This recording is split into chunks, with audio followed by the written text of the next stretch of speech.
Itu kalau sudah ridho, dan ini persepsinya kalau sudah konstan, saya ridho, suruh ridho dengan semua kehendak Allah, Allah pun nanti akan meridhoi kita. Nah, ini yang dikatakan dalam hadis qudsi, ana 'inda dhanni 'abdi, aku berdasarkan persangkaan hambaku. Jika hambaku meridhoi kehendakku, aku akan ridhoi kehendaknya. Kalau Allah sudah ridho sama kita, mohon maaf, meskipun kita pemaksiat, Allah kalau sudah ridho, Allah selamatkan, Pak. Itu kelebihannya, ya. Tidak pernah menyalahkan orang, tidak, apalagi menyalahkan Allah. Ini kan kesalahan kita, kan suka menyalahkan Allah, sering ngomong Allah nggak adil. Itu ulang lagi syahadatnya, Pak. Jadi siapa saja antum mengatakan, ya, Allah tidak adil, Allah tidak adil, nah ini bahaya. Ini orang seperti ini mesti diulang syahadatnya, karena dia menolak salah satu nama Allah, Al-Adlu, ya. Allah kan adil, maha adil. Baik, kita coba lihat bagaimana ulama dulu mencoba melatih jiwanya. Ini nggak ada nggak kuat, Pak. Saya nggak kuat ngikutin ini. Saya cerita aja, ya. Imam Syarih Sakti 40 tahun menahan dirinya untuk tidak memakan atau mengkonsumsi sesuatu yang itu bersumber dari syahwatnya. 40 tahun, Pak. Percaya karomah nggak? Percaya? Kalau ada orang zikirnya sudah istiqomah, tiba-tiba sejadahnya naik, percaya nggak? Percaya? Oke. Baru saya bacain, Pak, isinya. Kalau nggak percuma kita berceritain, ya. Wa ruya rajulun jalisan fil hawa. Diperlihatkan satu waktu ada seseorang yang soleh, ketika dia berzikir sajadahnya naik. Jadi cerita sajadah naik bukan cerita 1001 malam doang. Aladin itu emang ada pak kejadiannya, cuma bukan pakai om jin, ya. Faqila lahu bimanilta hadza, wahai tuan yang soleh, dengan amalan apa engkau bisa mendapatkan derajat sehingga kalau zikir badanmu langsung naik? Apa jawaban beliau? Taraktul hawa fakhara lil hawa. Mirip, ya, taraktul hawa, aku tinggalkan keinginan hawa nafsu, hawa, fasakhara lil hawa, lalu Allah kemudian menundukkan hawa. Hawa itu udara, bisa melambung kayak avatar. Avatar Eng, ya. Tuh pada nonton, ya. Sama aja sama bocah-bocah, ya. Ya emang begitu kita, Pak. Kita terhibur dengan melihat yang sebenarnya imajinasi itu ada, ya. Dulu saya punya seorang guru saya ini tinggal di rumah mertuanya, nggak kelihatan kerja, mertuanya marah, kesel sama dia, kayak jadi beban. Padahal banyak orang yang menghantarkan rezeki ke sana, ada yang berobat, ada yang minta doa, ada yang minta ngaji. Ini guru saya nggak pernah ninggalin sholat duha, tidak pernah ninggalin tahajud. Setiap hari sholat tasbih. Ada yang setiap hari, Pak, sholat tasbih? Bawa tasbih aja enggak. Zikir pagi sore aja boro-boro. Ini tiap hari nih. Saya pernah ngikutin beliau waktu masih umur 12-13 tahun, sholat semalam 100 rakaat, Pak. Saya pernah ngikutin 100 rakaat. Untung ayatnya kuliah kulhu, Pak. Kalau enggak gempor juga kita, ya. Di saat mertuanya bersuuzon, biasa orang kalau sudah umur agak tua kan kalau malam-malam bangun jam 2 dia bangun mau buang air kecil, rumahnya rumah panggung, mau turun. Karena tempat zikir itu nggak ada bisa di kamar, dia zikir di belakang ruang tamu, masuk ruang tamu belakangnya. Ketika dibuka pintu oleh si mertua, dia lihat noleh kiri kanan, kaget. Pas ngeliat ke kanan, itu sajadah udah nyundul ke atas kepalanya. Jadi kepala orang yang duduk di atas sajadah. Pas dilihat siapa? Dikirain hantu, Pak. Ternyata mantunya. Mau pingsan, Semenjak saat itu dia nggak berani lagi menyindir, ya, ngata-ngatain. Di kampung saya itu kata-kata sindiran itu betul-betul dahsyat, ya. Dunia kata-kata di sana tuh, orang pinter ngomong di situ, ya. Sampai dosen kita di salah satu kampus di Jakarta, saya tanya, Prof, kok nggak pulang kampung? Oh, nggak kuat, nggak tahan sama kritik orang kampung, katanya. Udah biasa di sini dicium tangan, ya kan, orang Jawa, orang Betawi, orang Sunda kan, jangankan guru ngaji, guru kimia aja dicium tangannya, ya kan? Tiba-tiba ada ustadz bilang cium tangan sama dengan menyembah guru, nisfus sujud. Dia nggak ngerti budaya, dia coba akal-akalin budaya orang dengan pemahaman yang dangkal. Nah, ini yang kemudian jadi panutan orang hari ini. Nauzubillah min dzalik. Jadi ini kejadian, Pak. Kejadian ada sejadah naik, tinggal dia jalanin aja tuh sejadah sebenarnya. Ya.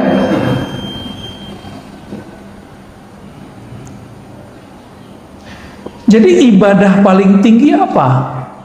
Bukan banyak sholat, Pak. Apa ibadah paling tinggi? Zikir enggak juga. Ibadah paling tinggi melawan hawa nafsu. Itu ibadah paling tinggi. Kalau sudah sanggup sampai ke sana, maka ruhnya kemudian merdeka. Jadi bagaimana cara memerdekakan ruh? Lawan hawa nafsu kita. Itu ibadah badan, ibadah jiwa.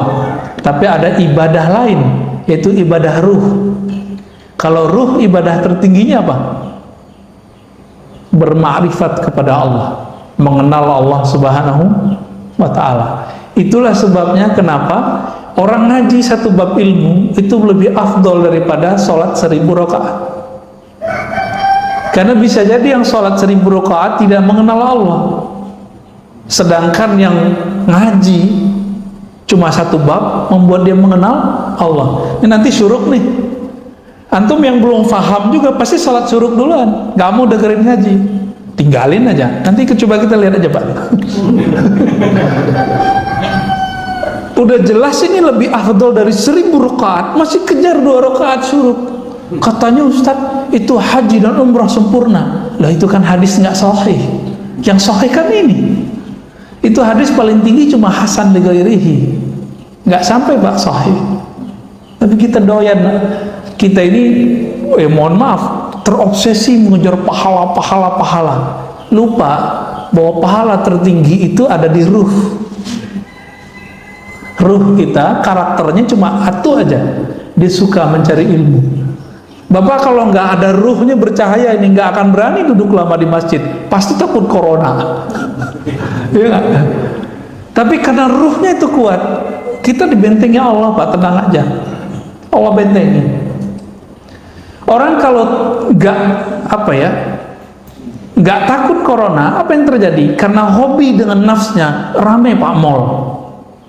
Malam tadi saya kan belum sempat tidur kecuali di mobil nih tadi, karena ada yang nganter pulang. Tahu-tahu udah nyampe aja di rumah jam 3:30 ya, jam 2:30 kita jalan dari Jakarta Timur dekat Bekasi, nyampe di rumah 3:30 ya. Itu aja tidurnya tadi tuh 1 jam ya, 1 jam kurang malah. Ketika saya tidak mengikuti gerakan ruh, saya malas loh Pak kesini. Kenapa? Mendingan tidur ya. Saat kita jalan malam-malam itu orang masih ramai Pak di luar, nggak ada orang takut corona hari ini. Orang takut karena tidak keluar, dia tidak bahagia. Jadi kehendak nafs aja bisa mengalahkan takut corona, masa kehendak ruh kalah? Tapi ya buktinya begitulah ya. Cuma ya masjid kita jangan penuh-penuh amat, ntar jadi ramai juga Pak. Udah begini-gini aja udah. Ya segitu-gitu udah cukup lah, alhamdulillah. Apa kata Imam Ibrahim Al-Khawas? Man taraka syahwatan falam yajid samarata tarkiha fi qalbihi fahuwa kadzib. Nah, orang yang mencoba meninggalkan salah satu kehendak nafsunya tapi tidak ada efek rasa manis di dalam jiwanya, berarti dia masih belum sungguh-sungguh. Fahuwa kadzib. Contohnya nih, puasa, terasa lelah, terasa jadi beban, berarti puasanya belum sungguh-sungguh. Kapan puasa terasa nikmat? Kalau sudah sungguh-sungguh. Ini Allah kenapa Pak kasih kita amalan puasa?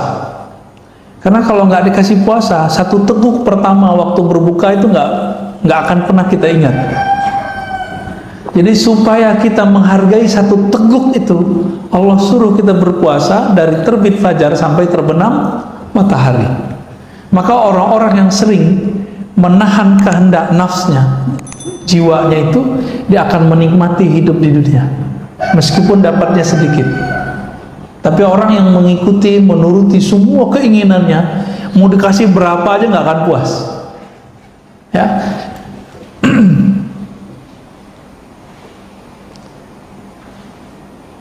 Maka beliau mengatakan, ya, khalif nafsaka fi hawaha, maka berselisihlah dengan jiwamu sebagaimana dulu, ya, para nabi menyelisihi jiwanya. Jika tidak, maka seperti moyang kita, Nabi Adam itu tertarik mencicipi buah larangan itu kan karena Hawa, bukan Siti Hawa, ya. Hawa, H besar. Jadi nggak usah disalahkan Hawa. Itu Nabi Adamnya penasaran gitu. Tapi itu semua skenario, ya. Skenario kenapa? Sebelum itu terjadi, Allah sudah ngomong, Allah sudah sounding kepada malaikat. Hai para malaikat, aku hendak menjadikan khalifah di muka bumi. Lalu dibuatlah skenario perseteruan antara setan, iblis dengan Nabi Adam. Jadi kita nggak perlu menyalahkan Nabi Adam seperti yang terjadi dalam agama-agama lain, ya. Nggak usah Pak, santai aja kita. Ya, kalau nggak begitu kita nggak akan tahu masjid hari ini. Ya, kalau nggak begitu kita nggak tahu apa nikmatnya tahajud. Nikmat nggak tahajud? Nikmat. Nah, kalau yang udah ngerasain nikmat tahajud, berarti udah berhasil meninggalkan nikmatnya tidur, syahwatnya tidur. Kurangi syahwatnya tidur, rasakan nikmatnya tahajud. Kurangi syahwat makan, rasakan nikmatnya makan. Ya, kalau zikir itu enaknya mata dipejamkan atau dibuka? Dipejamkan. Dibuka atau dipejamkan? Dipejamkan. Kenapa? Semakin saya membuka, maka terganggunya banyak Pak. Nah, untuk menikmati pandangan batin, tutup mata sejenak. Gitu caranya, tekniknya, ya. Banyak teknik-teknik dalam berzikir. Nah, di sini sangat banyak butuh-butuh beliau, ya, dan beberapa sudah saya sebutkan tadi, dan beliau tutup dengan ayat ya ayyatuhan nafsul mutmainnah. Surat apa itu? Surah Al-Fajr bagian akhir. Wahai jiwa yang tenang, irji'i ila rabbiki radiyatan mardiyah. Langsung dapat undangan dari Allah. Pulanglah kamu ke sisi Rabbmu dengan rasa ridho dan diridhoi meskipun masih di dunia. Mereka yang disebut wali Pak. Jadi wali Allah itu minimal dia radiyah mardiyah. Fadkhuli fi ibadi, lalu masuklah kamu ke dalam daftar hamba-hambaku. Maka wali-wali itu dia didaftarkan namanya di langit, ya. Itulah sebabnya wali-wali itu nggak pernah kesepian walaupun terlihat sendiri, ya. Wadkhuli jannati, masuklah ke dalam surgaku, ya. Cuma kan Nabi mengatakan Allah Ta'ala menciptakan neraka surga, lalu Jibril disuruh melihat surga dan neraka. Lalu Allah bertanya basa-basi, Jibril, menurutmu surga gimana? Apa kata Jibril? Hadis ini sahih, ada di riwayat Imam Nasai. Ya Rob, seandainya orang tahu apa isi surga, maka tidak ada yang akan lari darinya, pasti mengejar surga. Ditanya lagi, kalau neraka gimana? Maka pergi dia ngeliat neraka, balik. Ya Rob, seandainya orang tahu isi neraka, maka tidak akan ada yang berani mendekatinya. Lalu Allah ciptakan pada surga dikelilingi dengan hal-hal yang tidak disukai oleh jiwa kita, nafsu kita, disebut makarih. Wa huffatil jannatu bil makarih. Maka surga Allah balut dengan hal-hal yang tidak disukai oleh hawa nafsu. Wa huffatin naru bisyahawat. Lalu Allah balut, Allah hiasi neraka itu dengan syahwat-syahwat, keinginan-keinginan rendahan. Lalu Allah tanya lagi Jibril, apa kata Jibril? Ya Rob, kalau begini balutan surga, mungkin gak ada yang sanggup memasukinya. Ngelihat langsung pergi. Dilihat lagi neraka, apa kata Jibril? Ya Rob, kalau begini gak akan ada yang selamat. Tuh bahaya gak Pak? Jadi kalau bukanlah karena rahmat Allah pada diri kita, kita gak selamat. Jadi walaupun kita sekarang taat atau apapun, jangan pernah merasa diri kita yang taat. Semuanya rahmat dari Allah. Bisa keluar dari maksiat itu karena rahmat bukan? Atau karena kita hebat? Saya yakin bukan karena kita hebat Pak. Sehebat-hebat orang, sehebat-hebat Barsisa. Barsisa itu tadi sama. Itu zikir ngawang deh. Karena saking terkenalnya si Barsisa ini, maka datanglah banyak jamaah. Udah gak muat kata Barsisa, ente duduk di atas. Dulu belum ada lantai 2. Di atas itu maksudnya apa? Berlapis-lapis Pak.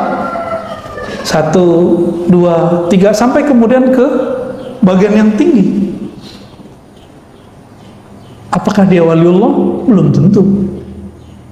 Kenapa? Karena dia merasa begitu, merasa taat dengan riyadhahnya, latihan-latihan dirinya, maka dia tidak jadi kekasih Allah. Kalau dia kekasih Allah, pasti Allah selamatkan ketika maksiat. Terjebak maksiat nggak Barsisa? Terjebak. Kita ini kan tidak ada yang terjamin nanti nggak maksiat, benar kan? Maka mintalah rahmat Allah.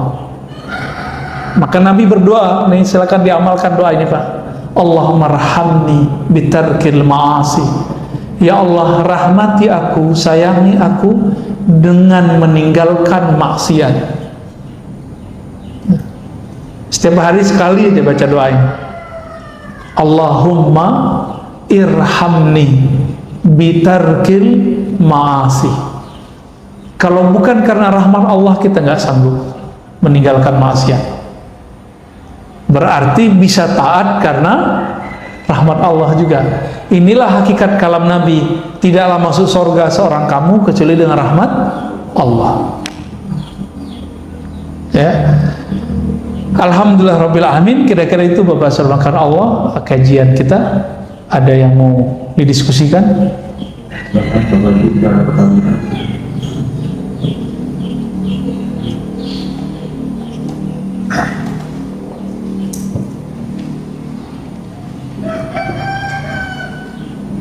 Assalamualaikum warahmatullahi wabarakatuh. Assalamualaikum. Kan ada istilah yang tahu wali itu adalah biasanya wali. Terutama sekarang di daerah digitalisasi dengan nilai informasi ini, setelah wali sudah diinterpretasi kewaliannya. Itu yang satu. Yang kedua, pendapat kita tentang apa bisa itu. Ya. Ini pertanyaannya berat ini ya. Wali tidak mengetahui kecuali wali. Ini kita bagi dulu Pak. Jadi wali itu boleh dibagi 3 dalam hal dikenal atau tidak dikenal. Pertama, paling rendah, wali yang dia tidak tahu kalau dirinya wali. Inilah perdebatan Imam Ibnu Furaq dengan Kusyairi, muridnya ternyata lebih tinggi daripada dia. kadang muridnya bertasawuf. Karena untuk mencapai mukhalafatun nas itu butuh seorang guru. Imam Qushairi punya mentor, guru, mursyid yang membantu dia untuk melatih jiwanya. Gitu. Ibnu Furaq ngotot, wali gak tahu dirinya wali. Itu maksudnya dia sendiri. Dia gak tahu kalau dirinya adalah seorang wali. Qushairi ngotot, bukan wahai Tuan Guru, wali tahu dirinya wali. Itu dirinya sendiri juga, ya. Masya Allah canggih amat di print segala ya. Baik. Yang kedua, wali yang sesama wali saling mengetahui, itu yang antum tanyain tadi. Jadi sesama wali tahu, sesama jawara tahu ini jawara ini bukan, ya. Sesama ahli keilmuan mengerti orang yang diajak ngomong ini ahli ilmu, gitu. Maka wali juga sama. Wali ini kan ukurannya bukan pada penampilan, tapi pada ma'rifatullah. Dia kenal Allah seberapa. Karena wali itu diartikan kekasih Allah. Ya kalau bahasa ininya pacarnya Allah, kita kira begitulah. Tapi kan Allah nggak pacaran, Pak. Ini bahasa biar mudah aja ya. Orang kalau udah sayang dengan sesuatu, dia akan mengenal seluk-beluknya. Si wali itu sangat mengenal nama dan sifat Allah dan seluk-beluk seputar nama dan sifat Allah. Maka disebutlah dia wali. Jadi bukan karena keramat, ya, bukan karena banyak jamaah, bukan karena akhir doanya mustajab, bukan. Tapi karena dia mengenal nama dan sifat Allah Subhanahu wa ta'ala. Dan yang ketiga, wali yang dirinya tahu dia wali, tapi di luar sana tidak ada yang tahu dirinya wali kecuali Allah. Disebut dengan rijalul ghaib. Rijalul ghaib, udah rijal ghaib dia. Nah, wali-wali ini kalau ketahuan dia minta mati. Jadi kalau ada wali itu baru muncul mati, yaitu mungkin dia rijalul ghaib kali. Ya. Biasanya rijalul ghaib ini nggak punya murid. Gak ada muridnya, Pak. Ya, urusan kolbunya dengan Allah Subhanahu wa ta'ala. Nah, bagaimana dengan ekspos kewalian hari ini? Gak ada ekspos kewalian, Pak. Ya, ya gak ada. Kalau ada orang ekspos wali, ya wali murid kali ya. Yang ada itu orang mengekspos keramat, mengekspos gaya-gaya kewalian. Bukan, wali gimana mau eksposnya? Wali itu urusan hamba dengan Allah. Maka eksposnya hanya bisa kepada orang-orang yang mengenal Allah. Emang di YouTube siapa yang mengerti ini wali nggak wali? Yang nonton YouTube macam-macam, ya. Mau ada 1000 orang bilang, oh kita ini wali. Kalau Allah bilang enggak masuk. Walaupun ada 1 miliar orang tidak mengatakan kita wali, tapi Allah bilang kamu waliku, jadi wali, Pak. Jadi itu bukan urusan jamaah, dan wali tidak pernah diangkat oleh jamaah, Pak. Kecuali wali murid, ya. Wali kelas itu SK-nya dari kepala sekolah tuh, wali kota, ya. Wali apa lagi, Pak? Wali santri, sama ya. Wali nikah, wah asik juga tuh. Baik. Bagaimana dengan Habib Syekhon ya? Habib Syekhon itu, jadi teman-teman, wali ini ada yang mencapai kewaliannya dengan cara suluk, thariqah. Berlatih, Allah angkat. Ini suluk namanya. Nah, orang begini biasanya jadi kiai mursyid. Tidak semua mursyid wali loh, Pak ya. Kalau Habib Syekhon itu masuknya ke majzuh. Nah, itu thariqah kedua. Jadi diangkat jadi wali karena Allah yang mengambilnya. Jadi dia ditarik, maka disebut majzuh. Nyampe di Jawa majdub. Ya, yang benar majzub, ya, pakai za. Ditarik oleh Allah. Nah, orang-orang majzub ini setiap saat Allah memandang kalbunya dengan cinta. Dan orang ini kalau sudah begitu, maka muncullah kegirangan di kolbunya. Di saat itulah terjadi keanehan-keanehan. Tergantung nanti karakter nafsiyahnya gimana dulu. Barangkali Habib Syekhon maksud sana. Jadi jangan antum bilang beliau Habib gila, jangan. Itu buruk adab tuh. Yang bilang dia gila, saya khawatir ntar keturunannya ada yang gila. Karena menyakiti seorang wali. Hati-hati ya. Itu Habib Syekhon. Sama dengan Habib Ja'far Allah yarham, sudah meninggal, Al-Kaf ya. Benar, Al-Kaf ya. Itu sama, masuk ke sana tuh. Dikasih panggung lagi sama teman-teman kita santri ya. Itu nggak jelas tuh, Fatihah, itu aja nggak jelas. Tapi bagi dia tuh jelas, bagi kita nggak jelas. Kalau datang sadar biasanya dia ngomong kayak orang biasa. Nah ini namanya ahwal. Jadi ahwalnya kalau datang, ahwal itu artinya kondisi-kondisi rohani yang dia tidak bisa nahan. Kalau Wan Sehon apa yang terjadi pada beliau? Nyoret-nyoret Pak. Yang biasa dicoret mobil tuh, orang-orang yang cinta sama mobilnya dicoret-coret mobilnya sama dia, ya kan? Ada yang dicoret bajunya, berarti orang ini suka atribut. Jadi ada organisasi tertentu datang ke beliau sowan, dicoret Pak simbol-simbolnya, karena beliau tahu berhala di dalam kolbu orang ini adalah simbol-simbol itu. Ada yang berhalakan tadi apa? Mobil, ada yang rumah. Rumah aja Pak dicoret-coret sama dia. Nah itu kalau Habib Syekhon lagi datang ahwalnya. Ahwal itu nggak selalu buruk, ada yang baik. Ada saya ketemu wali, kalau datang ahwalnya ini belanja mulu. Kalau dia nggak begitu Pak, bisa gawat ya. Kalamnya nanti bisa kemana-mana. Ada yang diem aja ya. Kalau datang ahwal dikunci pintu dia diem aja. Ada juga yang begitu. Ya wallahu taala alam. Pertanyaan ya yang Ustadz izin bertanya, bagaimana dari Bu Dewi Yespita, bagaimana cara melawan rasa ngantuk yang sangat kuat saat tahajud walaupun sudah berwudu berulang kali? Ya gimana nih? Tidurnya lebih awal, betul. Tidurnya lebih awal, itu satu. Yang kedua, kurangi karbo. Karena karbo itu isinya gula. Kalau dalam tubuh ini banyak gula, glukosa, kita bawaannya tidur terus. Coba mulai konsumsi sehat. Indonesia termasuk nomor 1 pada nomor 2 terbesar di dunia penyakit gula. Karena karbo Pak. Jadi kalau bukan nggak makan nasi, nggak makan namanya. Coba itu dibuang deh, ya. Kalau nggak makan nasi, nggak makan, buang pikiran itu. Emang makan itu doang, ya? Kan bisa buah, ya kan? Bisa macam-macam. Itu nafsu yang ngomong itu, nafsu yang dijadikan tradisi, nafsu yang dijadikan doktrin. Nah, jangan ngomong begitu. Roti juga hati-hati loh Pak, ya. Roti karbo tuh. Jangan banyak-banyak, dikit aja. Dan yang ketiga, hindari maksiat batin. Maksiat batin paling bahaya. Sombong, emosional.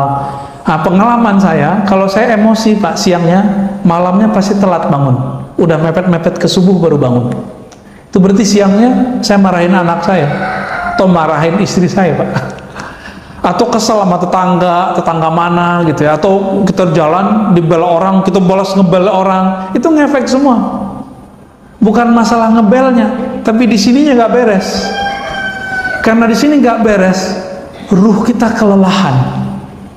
Karena dia kelelahan, jiwa kita juga kecapean, dia butuh rehat, tidurnya jadi panjang. Maka kalau ngantuk tidur aja, jangan dipaksain tahajud. Nanti pas ruku baca Fatihah lagi ya. Jadi cukup. Jadi kalau yang begini nih, Bu Dewi Yespita dan mungkin teman-teman sebagian, sholat witir dulu sebelum tidur. Sampai nanti sudah jadi habit, baru nanti dipindahin ke akhir malam jadi tahajud. Ya, agama kita nggak saklek kok, fleksibel. Khawatir nih nggak bisa witir sebelum tidur, udah habis isya setelah sholat sunat langsung witir, boleh. Salah satu guru saya namanya Syekh Ahmad Darwis, ahli hadis, Habis isya dia langsung witir, tapi isyanya lama Pak. Dia isya itu baca Quran 2 juz, 3 juz, kadang 5 juz. Langsung pada keok semua ya. Jadi saya nungguin gitu, udah 3 juz nggak selesai beliau ya. Kalau kita juz Al-Fuqat ada 1 juz tuh, juz apa lagi, juz mangga gitu ya. Apakah boleh sholat memejamkan mata karena rasanya bisa lebih khusyuk? Memejamkan mata tidak diatur dalam hadis Nabi, tidak juga dalam Al-Quran, tapi masuk ke ranah fikih. Nah, ulama ahli fikih, karena mungkin ada kasus dulu di kalangan para santri, kalau dia pejamkan mata lagi sujud nggak balik-balik Pak. Itu kan kejadian di pesantren. Saya kan 15 tahun Pak tinggal di pesantren, belajar dan mengajar. Itu santri kalau dia merem sujud nggak balik-balik, sujud aja, kita udah assalamualaikum dia masih sujud. Hakon Pak ya, kalau nggak percaya kita lihat anak bapak jangan-jangan yang pesantren begitu juga, atau jangan-jangan bapak-bapak ini pernah begitu ya, pernah ngantuk pas Ramadan tuh subuh-subuh nggak balik-balik pas sujud ya. Itu terjadi ya. Jika memejamkan mata membuat tambah syahdu, tambah fokus, maka boleh memejamkan mata. Tapi jika memejamkan mata membuat pikiran kita kemana-mana, maka makruh. Itulah makruh hukumnya. Jadi jangan saklek. Yang paling lucu ada seorang syekh ya, saya nggak usah sebutnya. Bagi dia memejam mata meniru agama lain. Padahal ada hadisnya. Ya, ada hadisnya Nabi kalau ngajarin zikir Sayyidina Ali, salah satu riwayatnya ghammid ainaik, pejamlah matamu lalu bacalah nama Allah di kalbumu. Ada hadisnya. Jadi menjam mata itu bukan urusan menyerupai. Kita tahu hadis apa enggak ya. Jadi boleh dengan syarat itu, makruh dengan syarat yang tadi ya. Pak Ahmad Romli, dalam beberapa kondisi kita terkadang belum bisa berzikir secara fokus karena beberapa kesibukan sehari-hari. Apakah zikir hanya dengan lisan tanpa menghadirkan hati dapat bermanfaat? Ya, orang sholat nggak khusyuk lebih afdol daripada nggak sholat. Enggak. Sepakat? Ada yang nggak sepakat? Orang zikir masih melayang-layang itu lebih utama daripada nggak zikir. Nah, Ibnu Athaillah itu berkali-kali ya, mengatakan, tetaplah zikir meskipun kamu masih lalai di kolbumu, karena siapa tahu nanti Allah akan turunkan kalimah di lisanmu jatuh ke dalam kolbumu. Kalau sudah jatuh ke kolbumu, Allah angkat derajatmu. Dari masuk ke kolbu, nanti Allah buat kita yaqzah, sadar hadir. Dibaca ini yang punya nama hadir terasa dalam diri kita. Begitu terus naik. Itu beliau ingatkan. Bagi Allah semuanya mudah ya, bagi kita yang susah karena kita mikirin pakai ini. Jalan aja Pak zikir, cuma mesti berguru ya. Kalau nggak berguru saya nggak jamin bener Pak, takutnya setan nanti yang membimbing. Kita baca Fatihah aja ada gurunya, baca Iqra ada gurunya nggak, tilawati, qiraati. Nanti tamyiz ini terjemahan sama ustadz kita nanti ada gurunya. Masa untuk urusan alam rohani gak ada gurunya? Sombong amat. Ini yang paling lucu, paling repot, udah kiai, udah profesor di kampus, kiai di pesantren, nggak mau punya mursyid. Bagi dia cukup saya baca kitab. Sombong ente ya. Imam Ghazali selevel Imam Ghazali itu masih butuh mursyid Pak. Siapa nama mursyidnya? Abu Ali Al-Farmadi, untuk mengajarkan beliau cara berzikir kepada Allah. Padahal teknik zikir dia udah tahu semua, cuma teknik ini dia nggak tahu porsinya gimana, bagaimana cara penerapannya. Ketika ketemu Imam Abu Ali Al-Farmadi baru dia tahu caranya. 10 tahun dia berlatih dengan Imam Abu Ali Al-Farmadi, selevel Ghazali loh. Siapa hari ini profesor yang sehebat Ghazali ya? Kata orang kan saya dokter nih, karena didaulat di kampus jadi dokter, diresmikan. Tapi sampai sekarang secuil kuku Ghazali pun saya belum Pak. potong nih rambut Ghazali, belum sampai saya pada ke makom itu. Saking mulianya ilmu Imam Ghazali itu, ya. Tapi hari ini orang banyak su'ul adab kepada beliau, cuma karena Imam Ghazali itu menukil beberapa hadis yang dhaif dan tidak sahih dalam Ihya, itu Imam Ghazali dikecengin. Ya, berani Pak, anak-anak muda baru tamat S1, baru gelar LC, SAG, sarjana alam gaib, ya. LC langsung ceramah, MA, doktor mending. Itu berani hari ini ngata-ngatain seorang Imam Ghazali. Dia nggak ngaca dia cuma ngikutin kata seorang fulan yang meneliti kitab Ghazali, dia kemudian ikut mengata-ngatai Imam Ghazali. Dia sendiri nggak meneliti kok.